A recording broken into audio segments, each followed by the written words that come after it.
My relationship with swimming, I hated swimming.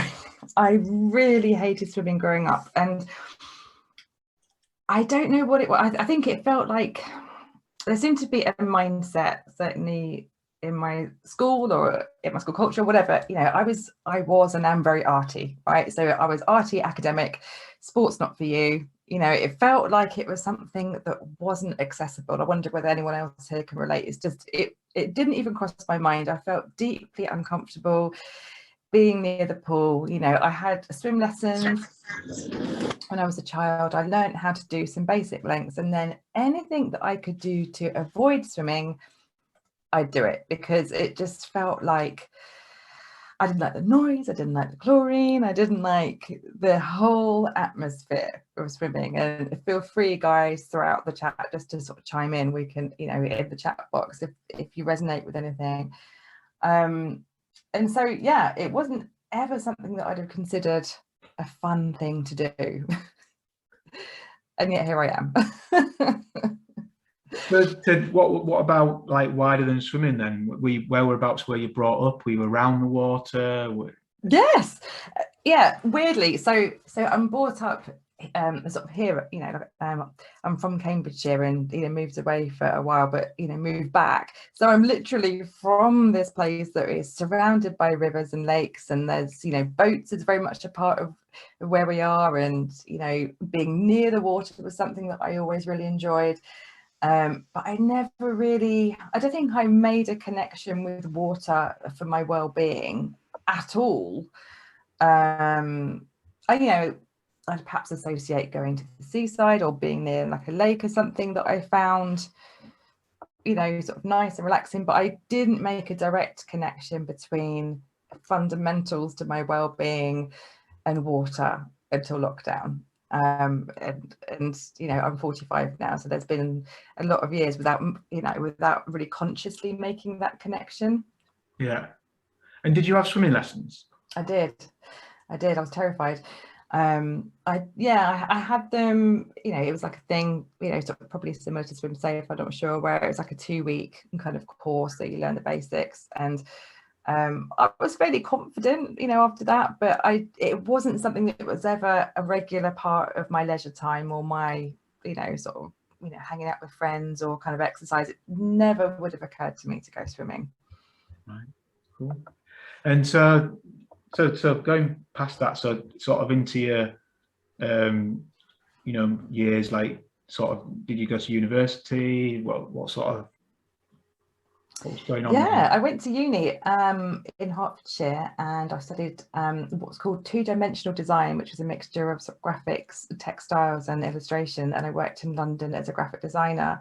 I didn't really have a connection with fitness and well-being really for a long time. So it's very much focused on work, and didn't really have much of a self-care practice, to be honest, until later on in my 20s, where I started cycling to work, actually down the canal, and then really loved being near that space, and began to enjoy being active, and then sort of went to the gym and took up yoga and began to be more interested in things outside of work and then drinking, which is quite often what you do in your 20s. And so I think that I began to really crave being near water without realizing it. And certainly living in London, just kind of craving the green space and the blue space, I think. And I would quite often find myself walking by the canal to the Thames and just kind of being near it. Again, it wasn't a very conscious thing. I wouldn't have considered really,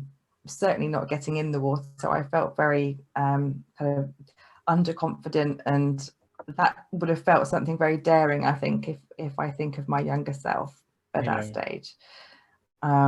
Moved back up here when I went self-employed 16 years ago, and I've now got a 13-year-old twins. And so, motherhood became my next kind of journey, and, juggling work alongside, having twin girls. And then I began, I think I ran a half marathon as like a sort of coming back to myself with fitness in 2011. And I was sort of coming out of this, phase of just having kids, of juggling, work and motherhood. And starting to realize that I can do brave things. And for me at that stage, you know, running a half was a really massive thing. Yeah. You know, another big part of my story is that I've, you know, lived and worked and thrived alongside chronic health conditions as well for the last 25 years. Yeah. So specifically fibromyalgia, you know, chronic fatigue, endometriosis. These have all been part of my story for a while, and so health has been something very much to navigate. Yeah. And discovering that actually my body, you know, could run a half marathon was a really big deal. Yeah. And since then, I've just kind of been rediscovering things that I can do, and I think kind of, you know, really pushing the edges of, you know, starting to be braver in my own way.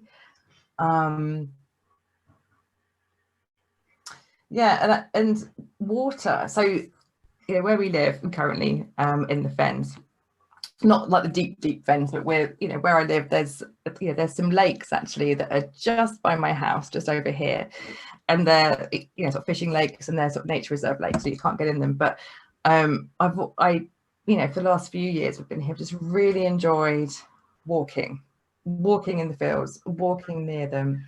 Yeah, you're so right. Yeah, you do need to believe in yourself. Thank you. You do. It's so true. It's so true. And there's actually, coming back to that point, Juliet, there's so many things I think that can knock your confidence, aren't there? There's so many things that, you know, for me, health was one.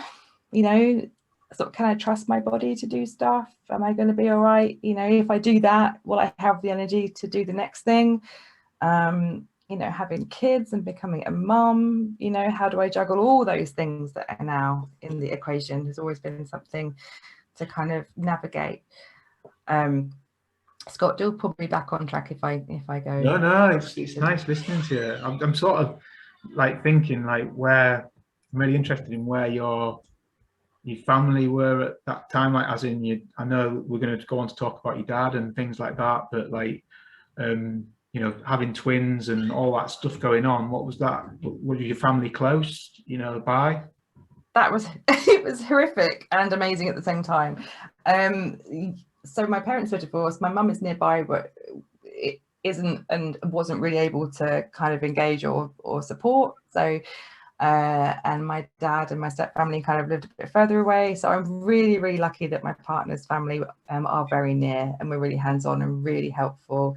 I actually had really bad postnatal depression, really struggled, you know, with the twins, you know, with existing health stuff as well. So kind of coming back to my strength and coming back to confidence and kind of rediscovering me has been a journey of kind of peeling back all the layers and kind of, like I say, rediscovering sort of slowly, and, you know, who I am and what I can do and what lights me up.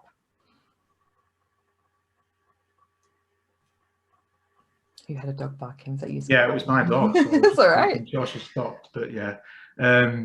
So yeah, I mean, and then so like fast forwarding on then. So this like, and it sounds like an amazing like thing for you to find, like obviously for lockdown to be going on, and I don't know if you talk about a bit about what was going on for you while lockdown was going on and all that kind of stuff. Yeah, so a bit of context around kind of rediscovering, you know, pieces of me. So, you know, like I said, I'm 45 now, and I think really my 40s has been that dual-edged thing of really just owning who I am in every way and kind of, you know, doing things that light me up, whilst also, you know, juggling many of the challenges of being in the middle age, which I'm sure kind of other people here might recognize, that, you know, sandwich generation thing where you've got elderly, you know, kind of older parents who are going through something, and you've got your children, and we're kind of in that squish. And, you know, feel free to hands up in the chat if you're also, you know, if you've experienced that, if you're going through that. And, you know, I really felt the empowerment of kind of being in my 40s. I kind of rediscovered the joys of raving again, which Yasmin would appreciate. When I went to sort of started going to morning raves at this time, which involved, yoga and glow sticks and juices and stuff. So, so I'd go and dance from 6 o'clock in the morning until 2 o'clock in the afternoon. So the other way around. So I've kind of been, unpackaging all these things. So lockdown 2020. So for all of us, for everyone, that, I'm sure nobody here has escaped what we've been through unscathed. But for me, in that time, my dad was in his 3rd year of dementia. So he had a stroke in 2018. He had related sort of dementia, and he was really in a bad place. He was in a care home, actually. And of course, in the first wave of lockdown, we didn't have tests, we didn't have all sorts of things that we have now. And when COVID got into the care homes in the first wave, sadly, my dad, did get COVID. He was very, very vulnerable, and he passed away, which was awful in so many ways, because as has been said so often in the last week in the news, these people died on their own. And if anyone else here has been through loss in the last year, I hope this isn't too much for you to, for me to share about, somebody passing, because I know that grief is a very, personal journey. So when lockdown 1 was in place, my dad was in the care home, really vulnerable. We couldn't see him. And then when he became poorly, he was in hospital, and we knew this was end of life. At the same time, homeschooling my children. At the same time, my partner was made redundant. It was just one of those life, squishes where, it was really, really hard. And I just remember, I would just go walking every day, in those fields by the house that I described earlier. I've got these beautiful lakes and a nature reserve, because there was something about just putting one foot in front of the other. It's just like, right, if I can walk, I can go out and walk and breathe, and I'm present and I'm here, in that green space, in that blue space, not again consciously realizing that's what I was doing. I just knew that, either day I can put one foot in front of the other. And my dad passed, which was really, really sad and desperately sad. And, we couldn't have a funeral with lots of us together. We couldn't celebrate in the way that, we would normally do. And we couldn't grieve as a family, which was incredibly difficult. And there was one day, not long after he'd passed, where I was walking by the river and the lakes, and there's a beautiful secluded spot up here. And I was walking, and this was summer actually, and I was walking along, and it was as if the water was, was calling me, literally. And I remember that I'm not a swimmer, I'm a short kind of indie kid, sort of arty nerd. I just felt this urge to get in the water, and I literally stripped off and got in. It was a very secluded spot. There was nobody around, just my family with me. Thank you, Jasmine. I literally stripped off and got in.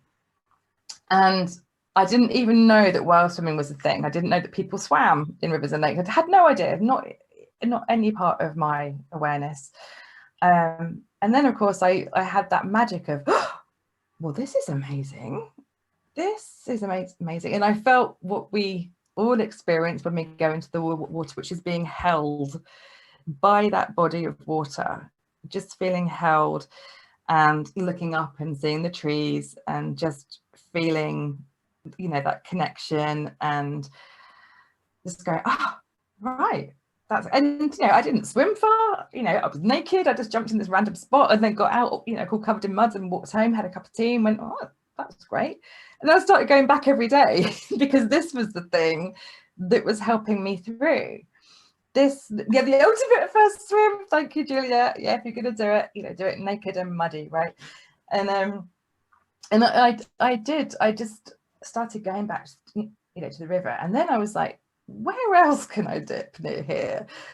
And I found a lake, and I started paddleboarding, and it became a practice I just noticed that my well-being was infinitely better. And for context around this time, I've described very briefly the trauma of losing someone that you say goodbye to on FaceTime while you don't know what's happening with the world and all that kind of stuff. So, you know, for background, I was on diazepam, I was struggling, huge anxiety attacks, like massive stress. And all I knew was that if I kept walking to the river and getting in there, I felt okay. And I would be able to, breathe and to cope. And because I'm someone who posts these things on social media, people started reaching out to me and said, you've been dipping locally, do you fancy swimming with me? And I was actually connected with a friend of a friend who wanted to swim through winter. Again, I didn't know that that cold water swimming was a thing. I had no idea. And then this journey started, and it was as if this had always been a thing. And not from a viewpoint of being an athlete, of attempting anything. I just wanted to explore the magic that I'd experienced in the water a bit more. And so I did. And so I actually did my first cold swim in the sea in Southend with a dear friend of mine, who kind of held my hand while the waves, crashed over me. And this was the first ever cold, dip. And it was there that I experienced, I think, the magic of the cold with the water, which again, we all know. And I just cried on her. It was like this emotional release. I just held her and sobbed and sobbed and sobbed.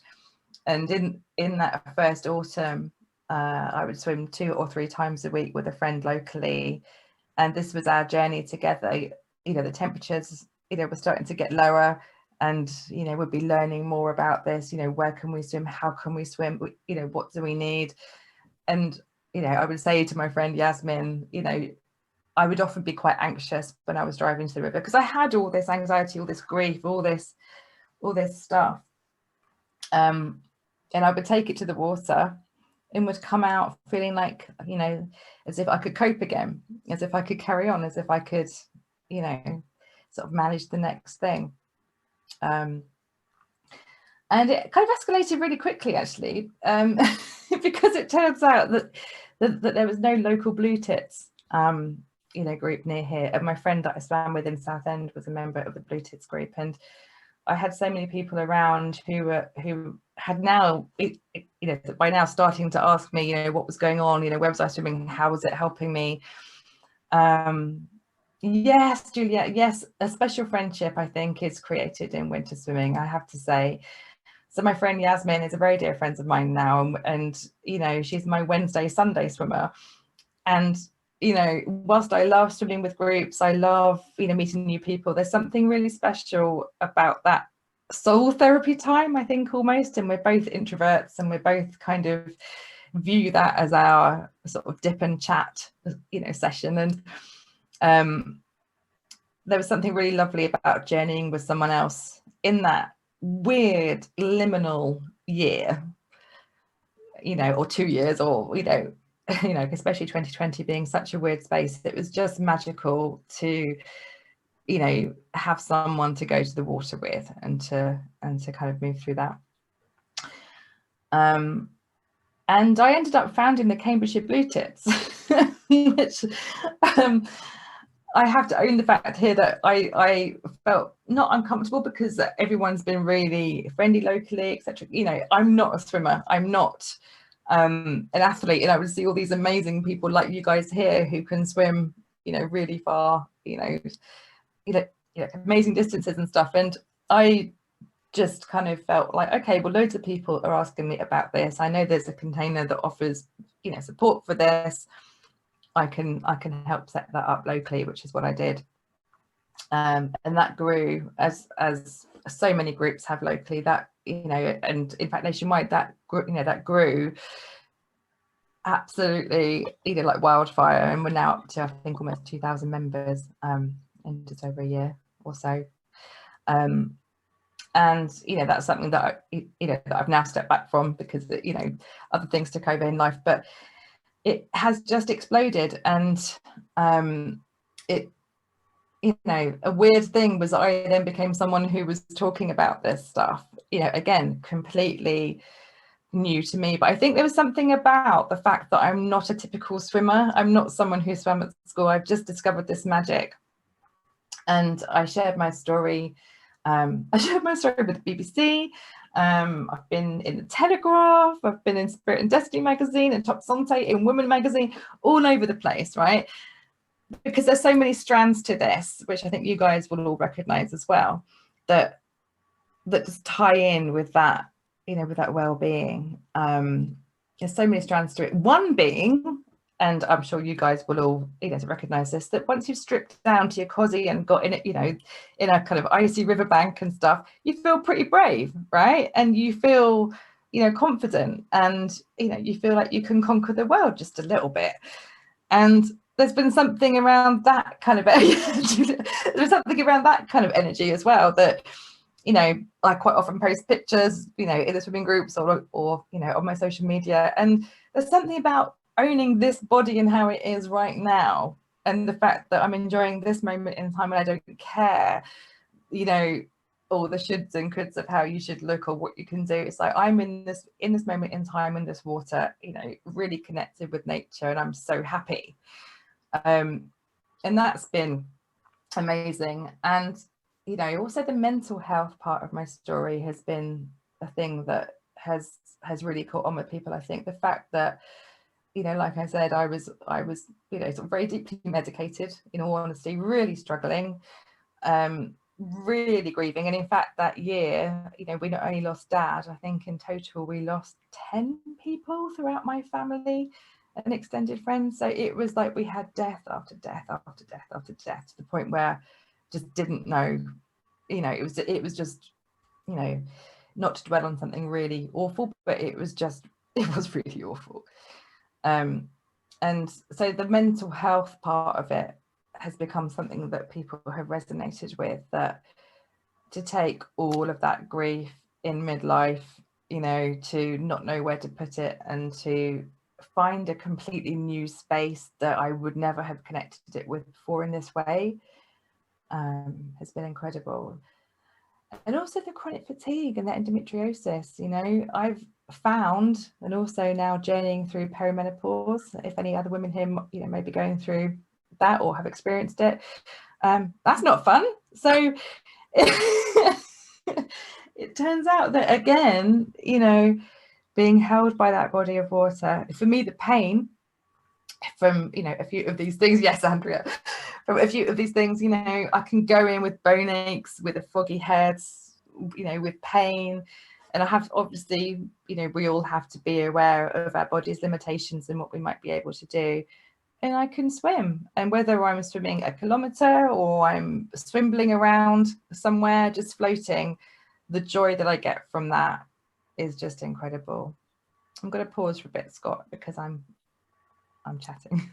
That was just incredible. Like, thank you for that.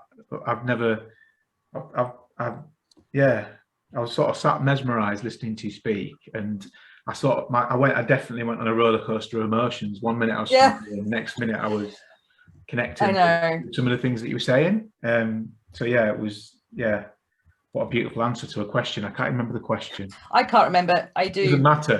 Because it doesn't matter. But one thing that really sort of resonated with me, and I'm sure there's lots of amazing things that have sparked for people, but it seemed to me a little bit like you somehow, through water, have learned to recognize that you've got things that are going on, and you're not necessarily pushing those away when you're going into the water. It feels like you're more able to acknowledge that they're there, but sit comfortably with the fact that you're processing these things. Does that make sense?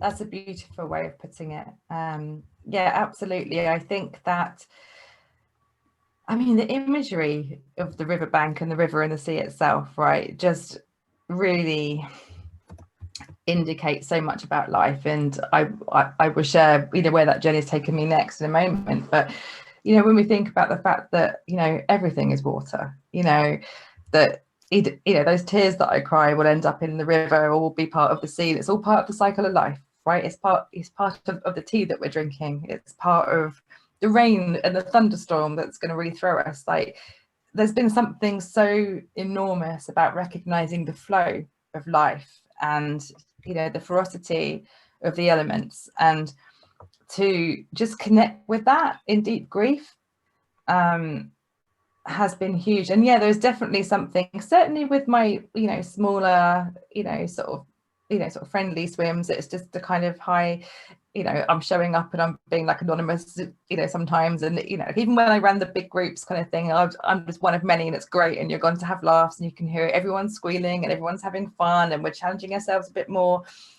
But there's something about those kind of, you know, really one-on-one swims where you're burying your soul in the river or the lake or the sea. And I'm sure many of you here would have had those chats, and what stays in the, you know, what goes in the water stays in the water, right? Because you can speak aloud things in a beautiful, you know, sort of natural setting. And we quite often say, like, it's like a beautiful spa that's just free and it's there, like, you know, and we can rock up and have a chat and come away. And you know, whether I'm sitting by the riverbank or in it, it's just something that's incredible. And you know, what I've noticed as well, you know, isn't it amazing how you follow that one breadcrumb, so that one, you know, sort of naked swim in that secluded spot led to this snowball effect of more people locally asking what the hell was I doing and why was I doing it, and then other people who were already in this movement, you know, whether they were training for triathlons or they were, you know, while swimming or using the water for different things, all joining. And you know, as we all find, you know, as in this beautiful community, we have a shared love and interest of something that gives us such joy. And it snowballed so quickly for me, really. You know, like I say, with the, you know, sort of sharing my story in that way in the, you know, in the press has been phenomenal. And I started writing. I started using the water as a vehicle to really share these experiences around what it is to be going through grief, around how it is to have mental health things that are solved by the water and the magic of the moment in the water. And you know, for my normal job, I'm a content marketer, and you know, so writing is kind of something that I do often as part of my roles on various teams. But I hadn't really tapped into such a creative part of my writing before. And again, this was something which took me by surprise. So I found these words would just arrive after a swim, and I'd jot them down somewhere and forget about it. And then I'd go again and I'd be really inspired and I'd jot something down and forget about it. And I started sharing them some more. And I shared one that went, you know, viral for me. I think it had 8,500 shares on Facebook and a huge reach. So I was like, oh, this is resonating with people. Okay. And I think that was one about midlife. And so I've started writing these poems, which are being collated, you know, right now into this book called Wild Currents, which is all about the transformative power of water. And I've been telling my story and other people's stories through it, just from that one naked swim. That's just brilliant. And we had a session, I don't know if you saw it, that we Alan and me put on, where we just asked people to come forward and just share their poems that were inspired by the so yeah, it was such a lovely evening. It was so nice, like, and it's something we'll look at doing again, so we'll have to come back and read a few of those. And we're thinking of doing a couple of Facebook Live things, maybe on a lunchtime, where love that. We just, like, literally at 12 o'clock we just say, okay, can we, a couple of us just come on and just broadcast and read a couple of poems. And then, but I know other people, it seems a shame to do it on a computer screen if people can go out and do it. But I think if you just do it for 5 minutes and you're gone, it's like, you know, but we'll see. Things to test. But that's fantastic. I think I'm going to pause there and set up the I've set up the meetings rooms. So we always build in networking as part of these sessions, just for people to say hi, talk about what we're talking about tonight, or talk about your favorite swims, or talk about where you're from, what brought you here, whatever it is you guys want to. So with that, it's, you know, if you can keep your cameras on and undo your microphones, it's great if people join in. And please let us know if anything comes of any of your chats, and the charities help network people together and something nice has happened. We always like to hear those stories. So we'll do that now. I'm going to pop upstairs and just say goodnight to my kids and things like that. So it's yeah, and stuff. And yeah, we'll catch back up again in about 15 minutes time. And at that point, we will open up and we'll sort of have more time with Joe, just to hear questions and everything from you guys. So please think of some questions that you'd like to ask and chat about that in your rooms as well. So, okay, I'll do that now.